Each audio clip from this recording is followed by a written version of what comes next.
Hello everyone for the last session today. I got the opportunity to present a broader view on Julia and high energy physics because some other members of the HSF will maybe join through Zoom because this is an HSF seminar. For my person, my name is Uwe Hernandez Acosta, and I'm a fourth year postdoc at CASUS, a new founded institute in the HZDR in Dresden. And usually I do like laser matter interaction, but I have a strong background in high energy physics. And for like almost 10 years, I do like build software in Python and in Julia for the last couple of years. Today I want to say something about Julia and high energy physics. And I know that the title is a bit greedy, but I want to. Why is this not working? No. No, now it's working. Okay. This could be. So, as I said, like the title is a bit greedy, like if it's a paradigm shift or just another tool. And I mean, I want to stay greedy, saying, okay, should we like go into a new area of HAP-related HAP-related software development, maybe using Julia? And for that, I just looked at the requirements on software in high energy physics, because most of the tasks in high energy physics are done in software anyway. But you can't just write little scripts and do your stuff, because usually it will not work for your everyday HAP life. And then I was thinking, okay, what are the actual requirements for such piece of software? And most of the time, the software needs to be efficient. So it needs to execute really, really fast, because you have a lot of things to do and you don't want to wait ages. On the other hand, I mean, HAP physics is famous for having lots of chunks of data. So it means that your programs or your code you write should have like a high data throughput to finish the task in a proper time. And you want to scale your code. So you want to bring it to every piece of electronics you have laying around to use really every capability you have in your lab.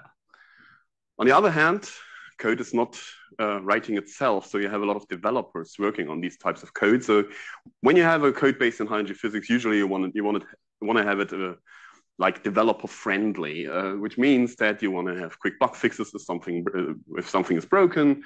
You always want the newest algorithms to do things, and you want to have a good tool chain around your development to have a good developer experience in the end. And then the software is also not written like for the software itself, but for the users. So there are a lot of users not directly developing the software, but actually using it in production. And for these users, the software needs to be written in the end, which means that you want to involve like rapid development cycles where you don't wait like years for new versions of the software, but rather have the new versions quickly. But also this kind of software, which is written in HAP, should be like that you have a low entry point, because usually in HAP you have a lot of fluctuation with the people, which means when a student comes to a project, you want to use the software used in the project like rather quickly, not half a year of training to actually use the software. And in the end, we all do science, which means you want to explore things. And usually, if you have a certain amount of interactivity with your code and with the data and so on, helps with that. And there was a proposal for a solution in the beginning of the 90s from a professor from Stanford, John Ousterhout, and I quote him, I propose that you should use two languages for large software systems, one such as C or C++ or Fortran, for manipulating the complex internal data structures where performance is key, and another such as TCL or Python nowadays, for writing smaller scripts that tie together the C pieces and are used for extensions or packaging. And this is actually how some of the, or most maybe, of the HAP software is evolving over the last 2 decades, I would say. Currently, we're on a stage where the big software programs actually are written in this fashion. So you have an underlying low-level programming language doing all the performance-critical stuff, and you have a top-level, easy-to-use or easy-to-combine language like Python to have a better user experience. But this comes with like a bit of a trade-off in the end. First of all, when you have such a software stack, just imagine you have like a two-dimensional way of describing the software. The horizontal direction is actually the features of your software, and the vertical direction is actually the level of the programming language. So in the bottom, there's the low-level language like C, and top is you have something like Python, and then you have various like languages in between. And when you want to rewrite a part of your software, you usually don't rewrite just in the horizontal direction, but you need to rewrite in the vertical direction, like express the things in the top level as well. And on the other hand, if you have in your project two languages, these languages have not necessarily the same concepts or the same logic, which makes it really, really hard to actually directly communicate two parts of the program at the same time. And this brings you to a situation where you need to write a lot of glue code, where you need to transfer data or some logic from one language to another. The same is true for extending such kind of software. I mean, if the interfaces are written well, then they help a bit with the extensions, but usually when you want to do something outside of the box, you also need to update the bindings and the top level expressions as well. Needless to say, if you want to debug something like this, so you're on a Python side and you find a bug and the bug lays deep down in the C code, good luck with finding a trace back to that through language barriers. It's usually not possible to do it. And then, as I said, we're all scientists and we are trained to do science and we learn a lot of science through textbooks and so on. But in order to do like software development, the scientist himself or herself needs to be a polyglot in programming languages to actually work with these kinds of software. And then I don't need to mention like the multi-threading thing is usually a mess with these kinds of software architectures. And for that, I mean, you saw it in the title, there is a proposal for a solution for these kinds of problems. And obviously for us, it's the Julia programming language. Which was invented around 2012 at MIT, mostly, by 4 persons, Jeff Bezanson, Stefan Karpinski, Raoul Shah, and Alan Edelman. And the first thing what they did, when they had the first like proof of concept version of it, they put some claims on it, how it should be. And this is like from a blog article called Why We Created Julia. And what they said is like they claim that Julia should be like open source, so you can explore all the things without any proprietary boundaries or walls. But it should perform like C, but should be dynamic as Ruby or Python or something like that. It should have obvious mathematical notation. So if you look in the code, you see the formula. It should be general purpose, so you can actually not just doing this one particular thing with the language, but doing all the things like in Python. It should be like good for statistics as in R, good for linear algebra as in MATLAB, and it should be good at gluing together things. And just to quote the founders of the language, something that is dirt simple to learn, yet keeps the most serious hackers happy. And I don't claim that everything of this is true for the Julia programming language, even nowadays. But the reason for the talk is actually to a bit of exploring and showing that maybe some of the things could be true at some point. Coming to the part that Julia is easy. I mean, Julia is on the top level dynamically typed. So you don't need to write the types for all your function calls if you don't like have explicit things to do there. So it looks on top level like Python. So you don't care about types, just throw your variables into the function and Julia does the rest. However, under the hood, or I don't need to say under the hood because in the compile stack it's really, really transparent, but in this compile stack, Julia provides you a very powerful type system because the code is not interpreted like in Python, but it is actually compiled with a JIT compiler. So Julia actually cares about these types, but does not necessarily show them to the top level. Then Julia has a garbage collector, which means you don't need to mess up with the memory all the time. And Julia has an extensive standard library, which is really important to have a low entry point because it is mostly written in Julia. So you can actually look at the standard library and see how things are properly done in Julia. It includes math, it includes linear algebra, it includes somewhat statistics and so on. So a lot of things which you want to have in a programming language is already in there in the standard library. And the standard library is very well performant in a way. So they call BLAST libraries if they need, and so on and so on. So a lot of things where other languages have like huge libraries for that or so is here baked into the language at some point. And then Julia has one feature which is like never seen in this like performant way, and this is multi-bit dispatch, where you can actually insert things in the code by specializing the types of your function just for your proper case. I don't want to go into detail multi-bit dispatch because this would be a whole talk and more. But there's like, just type in multi-bit dispatch in Google and you find directly Julia, because it's like Julia is the language which has the most performant implementation of that. And just to quote Oliver, you can write Julia code as far away from the metal as you want. So for the ease of use. Sorry, I forgot. On the right-hand side, just to show you one thing, this multi-bit dispatch thing actually allows like real orthogonal development. What you see here is just a differential equation solver coming from the package differential equations.jl, and it's applied to standard pendulum. So it's like nonsense physics.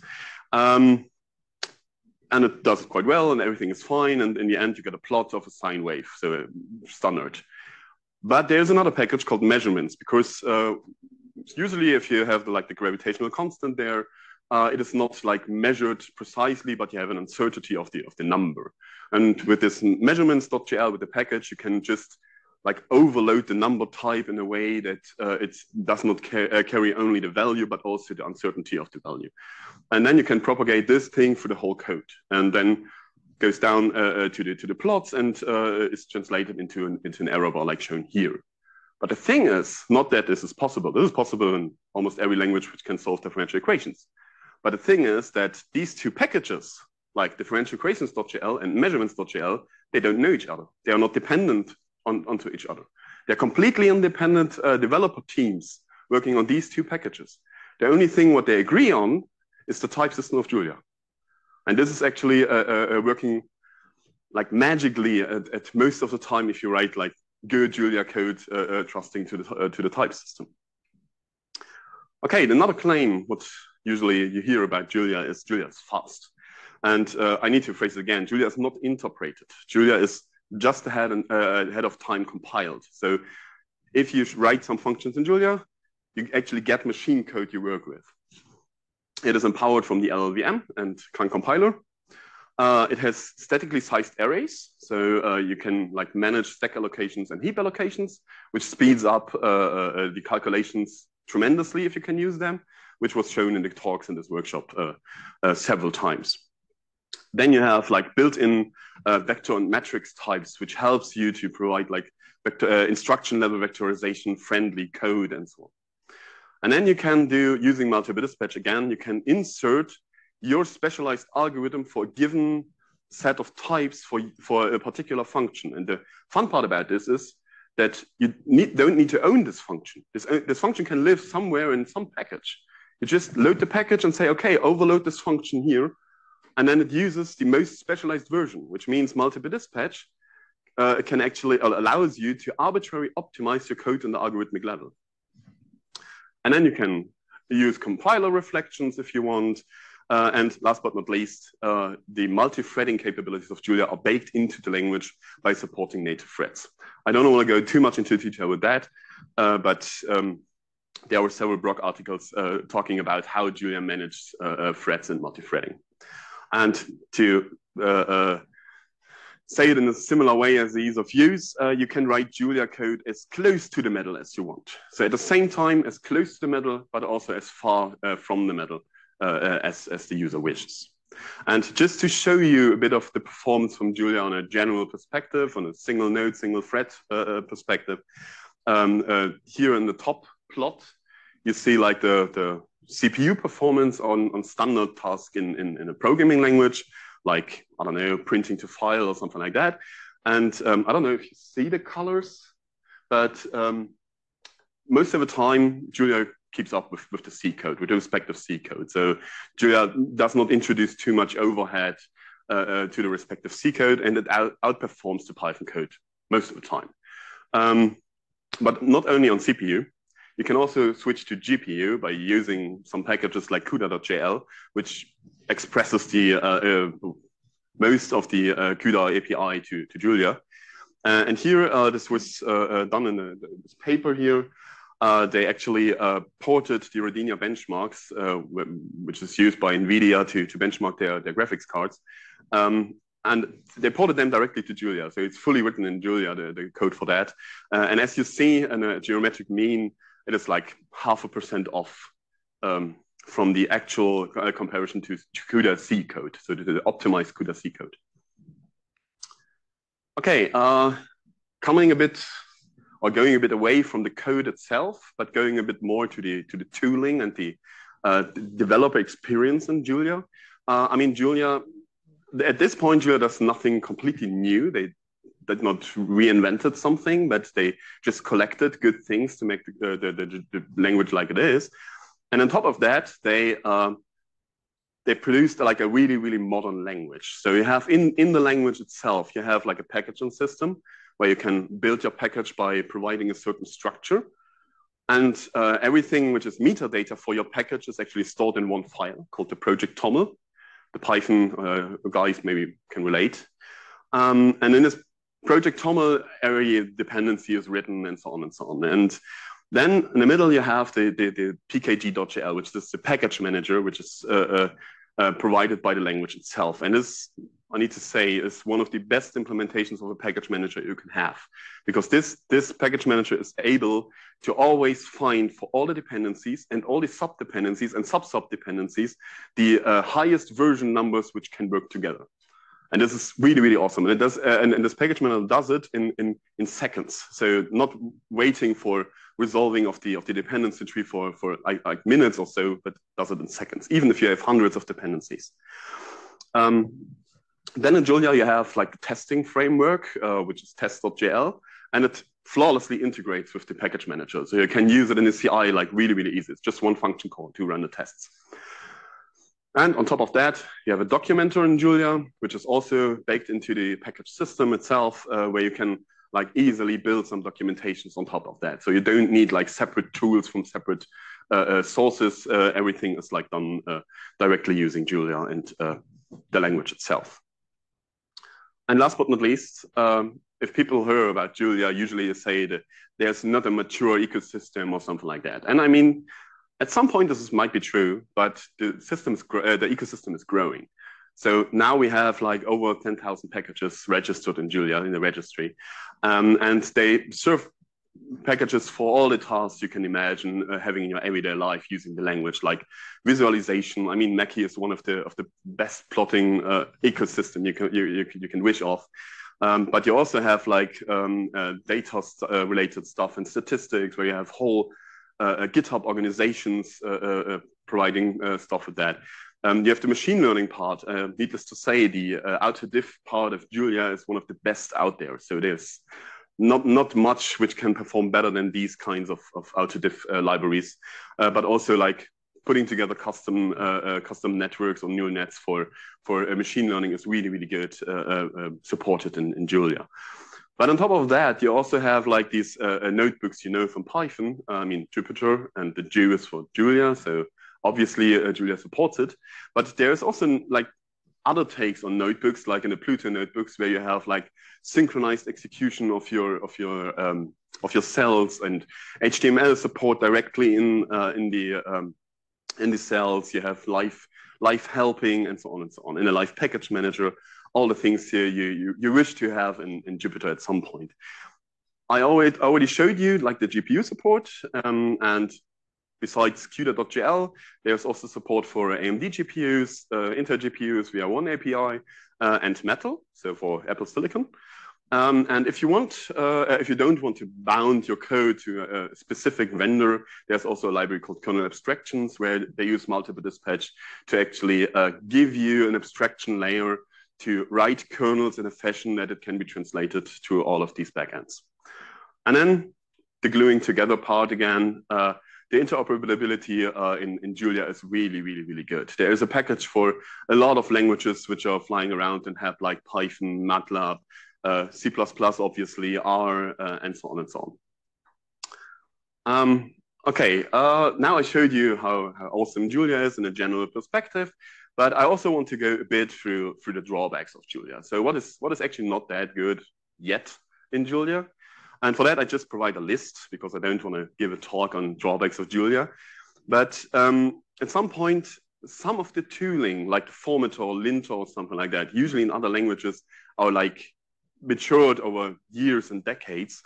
They are written in Julia. They do quite well. They can explore like the syntax and so on directly using the language, which is nice. But since they are like they are used in a scripty way, like just as a command line tool, they usually have a bit of startup time, they are rather slow, and so on and so on. And this could be improved. Speaking of little scripty stuff, writing little scripts in Julia is also not like a really use case for Julia because you have kind of a startup time to make the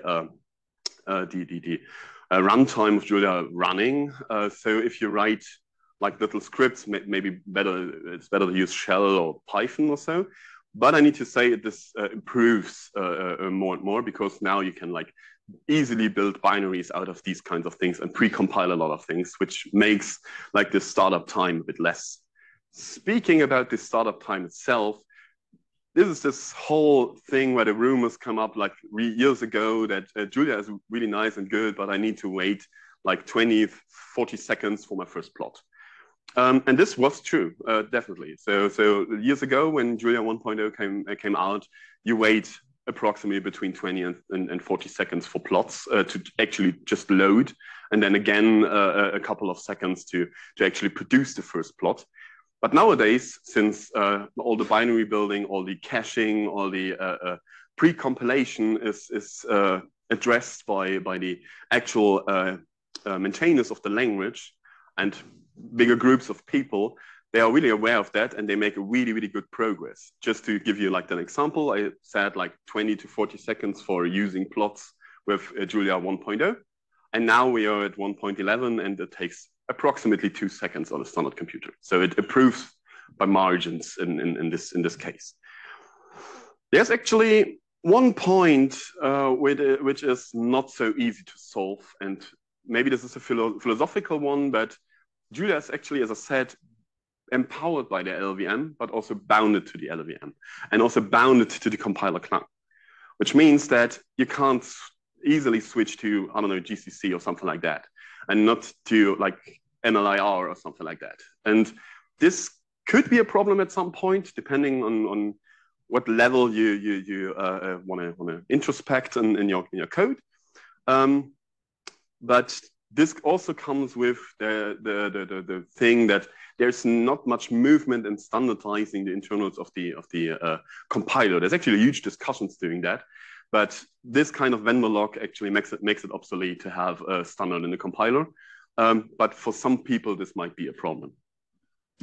As I said, the binary building in the beginning, it was like really, really hard to do because it just supports like a portion of the language and so on and so on. But as I said, like the people working on the language improved on that by a lot, and now the automatic binary building is like easy doable in a sort of way.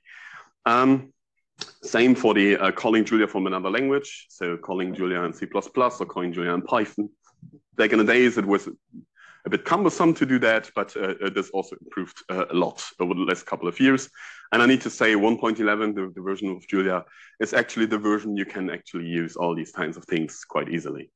One thing that I faced by discussing with C++ people about performance and Julia itself is these like context-based compilation. So Julia does not see the whole code base, but it sees like a bit of a context where the function lives and is executed, which makes it hard to predict how the code will perform at some point. I mean, this becomes better and better because the tooling becomes better and better. So you have now toolings to look under the hood and say, okay, what does the AST do? What is like statically analyzing lower level code and so on and so on. So this becomes better and better as well. Same is for static performance prediction with a tool. it also becomes a bit better, but as I said, the top level Julia is written generically, which means that it makes it really, really hard to static analysis tools to actually go through the code. But there are like packages and projects to actually don't execute the whole stack of compiled stack of Julia, but just to a certain level, and then where the types are there, and then looking at the code at this level. So this improves over time also by a lot. Okay, now since here I just talked about Julia in a really general fashion, showed you general benchmarks, but I mean we're here Julia HAP, so it means what I want to talk about is if Julia actually can do things for HAP itself. So not just in a general way, but also for high energy physics. And for that, I looked in some of the papers, for instance, produced by the HSF on what are the actual challenges we face currently in HAP software development, but also in the future, like with Hilumi LHC or other like future projects. And what you usually see there is like you have large data volumes, so petabytes of experimental data, and extensive pipelines and workflows. You have high computational costs where a lot of things need to be done. I told you in the beginning with the event generation and detector modeling. You have large-scale heterogeneous environments, so grid computing, HPC, graphics cards, and CPUs lying around. And what you want is code which can almost run on all of these things. You want to scale it just to use all the capabilities you have here. And you want to like manage legacy code. You want to maintain old code bases at some point, and so on and so on. And now I want to evaluate a bit if these challenges can be like supported or attacked by using the Julia programming language. Speaking about the data throughput, so how good performs Julia in a large data sets and large data throughput. And here you see there are two memory bandwidth benchmarks from this paper from Vienna. The left one is an intranode benchmark for the memory bandwidth. And what these guys did was they used the stream benchmark from AMD on a AMD CPU, and they ported it and rewrote it in Julia directly, completely. So it's not like bounded to any C code, it's like directly rewritten. And then they performed the benchmark, and as you can see, these benchmarks show there's no significant like overhead from using Julia instead of the C implementation. And on the right-hand side, you see the internode performance. And usually if you communicate from node to node in an HPC cluster, you use MPI. And what was done here is they used like just the C API of MPI, and they used the Julia bindings to the C API to look if Julia introduces any kind of overhead by just calling MPI from Julia and not from C. And as what they showed is there's actually no significant overhead.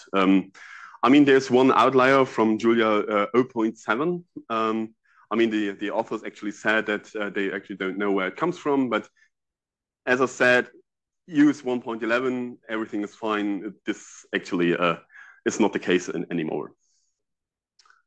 Okay, coming to the performance in a more like scientific way. Here is a single node, single thread performance, and what these guys did is actually they implemented DuxPy. So just like multiplication of a vector and addition and so. And as you see, this little code snippet here, maybe the, oh, wait, sorry. This little code snippet here is all you need from Julia. So this is what they implemented for the Julia side, these 4 lines of code. And then they benchmarked it on Fugaku. This is an ARM architecture and cluster, but they don't use the multi-threading capabilities of that, just single node, single thread to actually show comparisons to the BLAS libraries which are there. And as you can see, most of the libraries were not able to keep up with Julia. Neither single nor double precision. The only one which could keep up is the in-house from the cluster manufacturer, the Fujitsu BLAS. But all the other ones could not. And the reason for that is these libraries can't like exploit the vectorization capabilities of these ARM processors. But Julia can by using this little macro here called addSymD in front of the for loop. And just as a side note, in the same paper, they showed that Julia was actually capable, by using the same code, to run in half position as well, and none of the other code.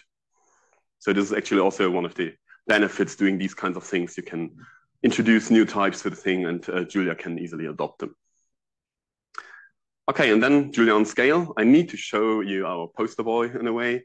I mean, this was the Celeste project was a project was done around 2017 in Berkeley, and what they did is actually they analyzed telescope data, so imaging data from telescopes, and they want to figure out to some inference algorithms the stars and galaxies and all the things in there, and the parameters for the stars.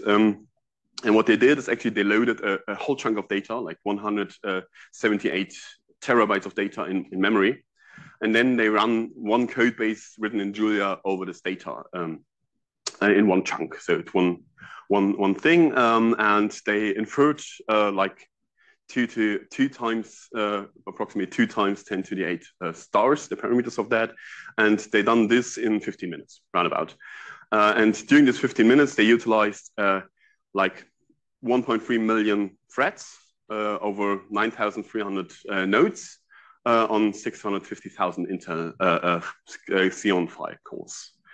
And this results in a peak performance of 1.5 petaflop.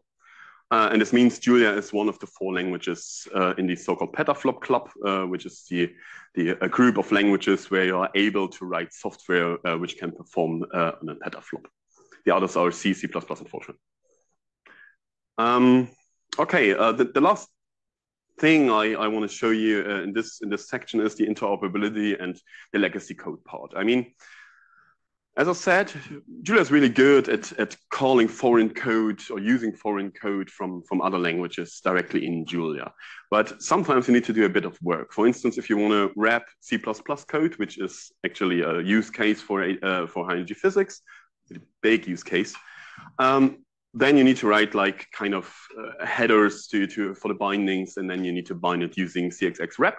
But one of our colleagues was actually so kind and writing a nice little C++ package which produces these kind of headers by just providing a list. I think a list of header files is enough to produce these kinds of headers for CXX-rep.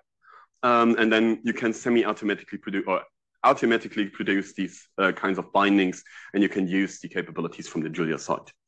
And here is a non-complete list of wrapped libraries, so the libraries which you can actually use from the Julia side already. Some of them are more advanced and more mature, like Geon4 and Root.jl. Some of them are like a bit more in a quick and dirty way, but you can use them and you can improve them on the Julia side if you want. And as you just showed it again, like the interoperability to other languages and other code bases, like in Python or so, is also easily be doable in Julia. Okay, so now I try to show you like that the stats of Julia actually seems to fit at some point the requirements of HAP. But in this section now, I want to show you a bit more like how is Julia doing in the wild? So how is Julia doing if you use it directly in your lab, on your computer, on your cluster? And for that, I just show you some publications where we know that significant like work was done using Julia. So a couple of papers, and there are more to come. So there is more papers to come in this from this like Julia using in the lab. And then when you are in the lab and you want to use any type of program or so, the first thing you usually need to do is like loading some data. And as you see here on the right-hand side, left-hand side, sorry, left-hand side, there are a lot of data files and standards flying around in HAP. Some of them are used constantly and everywhere. Some of them are a bit more niche. And most of them are actually bounded or have their pendant in Julia. So you can actually adopt these kinds of, or you can load your files in your file system usually just in Julia and use the Julia capabilities to do your stuff if you want. And one thing, what I want to like have stand out a bit is Unroot. We heard about this in the last 2 days. This is actually not a binding to something, but it's a whole rewrite in Julia of root.io. And they did really, really well. And in this paper here, the high performance end user analysis paper, they actually showed that they can keep up with root itself quite well by loading data. So you don't have any, it seems like you don't have any overhead in loading your root file with unroot compared to root itself. Okay, then just to give you like a quick example, what is also doable and what beneficial by using Julia. This is an example, like a proof of concept in a way of rewriting existing code. I mean, one of the rep libraries was FastJet. And what a colleague of us here, Graham, did with colleagues was rewriting parts of FastJet, like using algorithms from there in jet reconstruction. So it's a clustering algorithm for jets. And it is a full Julia rewrite. And as you can see here in the middle, Julia usually outperforms like FastJet on the implemented algorithms. But this is not the only like reason why this is nice and good, but it's also like you have better economics around the thing. So you can like the developer experience is better. You have the easily to implement unit tests and everything comes together at one point, and you don't need to switch between different technologies all the time. You have this better tooling, what I showed you. You have this, I forgot to say, on top of these algorithms and just the clustering, they also implemented like a really, really nice visualization directly in Julia using Maki. I mean, unfortunately, this is a PDF, but this is actually an animation where you can see the jet like popping up. And this was actually just done on top of the actual reconstruction by this group. And then the overall usage of the package is more flexible. So you can actually investigate and dig deeper into the code as you could in for instance, FastJet. And then, I mean, I told you I'm from Laser Meta Interaction, and I need to show you that. My boss wants to. We have quantum electrodynamics.jl. I mean, I don't want to bore you with quantum electrodynamics. I know you do standard model physics, but what I actually want to show you is that in Julia, you have a high level of expressiveness. I mean, what we have in there is similar to HEP or standard model physics, but just QED. But it also implements like the interactions, the particles, the Lorentz vectors, phase-space points, different types of approximations on your models, so not just perturbative QED, but also other computational models. You can describe on a really high level the scattering processes. And if you write this correctly, what we did here, then most of these meta information are compiled away. So in the end, you end up with a structure which is highly performant, even if you have like good configuration types flying around all the time in your session or in your script. And we also implemented some kind of event generation. I mean, this is work in progress in a way, but we can produce events as well with that. So it's like really, really easy doable doing these kinds of stuff like with less amount of people than usually done for event generation. And okay, now I said a lot about code and a lot about code bases. And in the beginning, I also told you that code does not write itself. People write code. We all write code. So it's not just about the code, it's also about the people. And this is this last section I want to talk about. What are the people using Julia? What is the community? What is the things you can adopt from the community by just using Julia? I mean, the last talk from the last session was about like how you can bring into the community like minorities and people from countries which are not so like have these big experiments like we have here. And one of the big advantages of Julia on this point here is this low entry point. And to make just an example, I want to give you an anecdote. I mean, 1.5 years ago, a person like Anton sitting here in the audience it was coming to me as a student and say, okay, I want to have some project for my diploma thesis, and you seem to do like interesting stuff. Can I jump on? And we discussed a bit, and I told him, yeah, we can do it, and we can do some computer science stuff if you want, but you need to do it in Julia. Or propose to you to do it in Julia, because then it can be integrated in already existing code from me. And 1.5 years ago, he came from like C++ background, but he was like never written any line of Julia before that. And he was also not doing any Python or whatever stuff. And he just had like his classes and stuff in C++. And after 1.5 years, he was able to actually write 2 of his own packages, where he is the main developer, which approximately like 5,000 lines of code, but doing really, really, really nice stuff. Like the computable darks is a like dark scheduling and dark optimization code executor, which actually can produce million lines of Julia code and execute them on CPUs and GPUs. And at the same time, he actually showed that. Then he has QED Feynman diagrams, which can produce like quantum electromechanics Feynman diagrams. He gave a talk in this workshop about it, which also shows like really nice scaling, really good performance. And this was everything in 1.5 years. And needless to say, at the same time, he was writing his diploma thesis, collecting all the data, doing the plots, writing the texts, getting a good mark on it. And at the same time, he provided some support in Julia for the whole ecosystem, quantum electrodynamics.jl.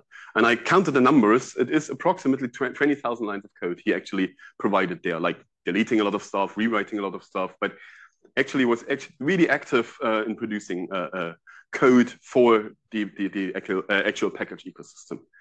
And the thing with the packages he wrote, he was actually able to write a code which breaks the Julia compiler.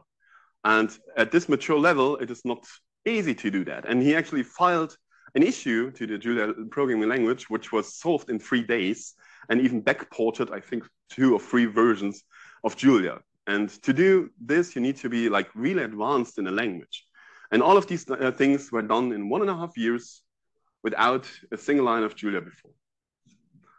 And for that, I want to like summarize this portion by saying, okay, Julia has really, really easy access to things. So it is available on GitHub in a really open source manner. So the whole registry, the code of most of the like ecosystem is lying on GitHub. You can just clone and file issues, and these people are awesome. So you usually write an issue and for the ecosystem or registered packages, and you get constantly like discussions on different things.